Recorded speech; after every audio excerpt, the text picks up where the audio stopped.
En los últimos años, nuestro estado ha visto un enorme problema con adicción a opioides y cómo afecta a todos los involucrados.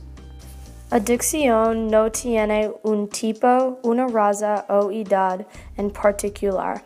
Adicción es un problema en todo nuestro estado y país, y con más conciencia podemos poner fin a esta guerra contra las drogas.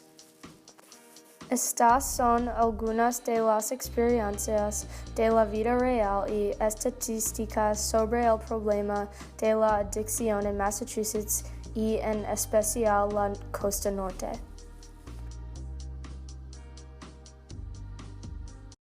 Como un padre que teme adicción. Yes, very much. My biggest fear that my kids will be hooked up on drugs or start hanging around kids that use drugs. And no kid is immune from it. It can be any kid from any family that gets hooked up in drugs. And then you don't get them back. ¿Qué es su opinión sobre rehabilitación? It takes a lot of work, and most kids aren't successful with rehab. There's only a few programs that are proven successful. One of them's going to Amory's Church. I forget what it's called. It's like the only one that's successful for kids. It has like a 90% success rate. But most of them success rate is like 30%. And it's in and out of addiction programs. I have friends who have kids that have been in and out of rehab. ¿Tú piensas que algunas personas pueden escapar adicción después de él tiene les controla? No, it's something that's always behind you. You fight it for your whole life. Everybody around you fears it too. But ¿Tú piensas que es la peor cosa de adicción? the way addicts just turn into a completely different person. They'll lie, they'll steal, they'll do anything they can to get what they need and what they want. And it's just consistent. They'll steal from their mothers, they'll steal from their friends and family, and then nobody trusts them because even when they get clean, if they show up 2 hours late, you think they're back on drugs, and you just always have, even the family has it in the back of their head that they're going to continue. Experiencias en su restaurante en Everett.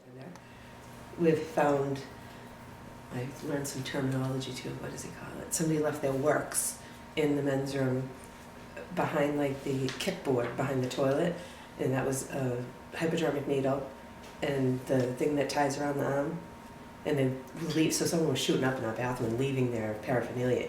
That's where they were storing it. And you just see people whacked out, lose their families, lose everything.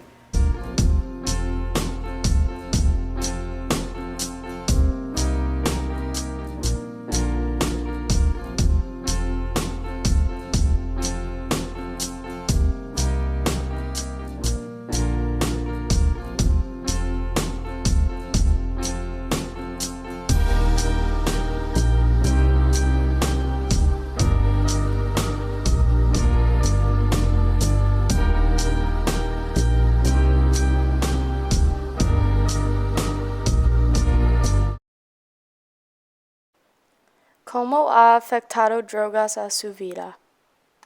La prima de mi madre se muerte porque heroína. ¿Se trata de conseguir ayuda? Antes de su muerte, ella quiso ayudar, pero no podía encontrarlo.